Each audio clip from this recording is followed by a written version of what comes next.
ప్రైజ్లాడండి. నా జీవిత కాలమంతయు నేను యెహోవాకు కీర్తనలు పాడెదను. నేనున్నంత కాలము నా దేవుని కీర్తించెదను. ఆయన గూర్చిన నా ధ్యానము ఆయనకి ఇంపుగా నుండునుగాక.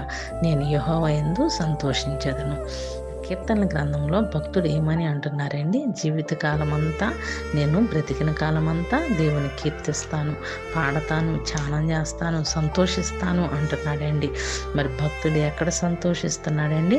దేవునిలో సంతోషిస్తున్నాడు, లోకంలో కాదండి. లోకం కూడా సంతోషాన్ని ఇస్తుంది, శాంతిని ఇస్తుంది. కానీ యేసయ్య ఏమన్నారు? నేను మీకు శాంతిని అనుగ్రహిస్తాను, కానీ ఈ లోకం ఇచ్చే శాంతి కాదు అంటున్నారండి.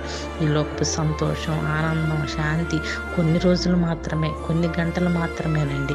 ఆ తర్వాత ఏమీ ఉండదు. శాశ్వతమైన సంతోషం, సమాధానం, శాంతి మనకు కావాలి అంటే మన సృష్టికర్త దగ్గరకు రావాల్సి ఉంటుందని గుర్తుంచుకున్నామండి.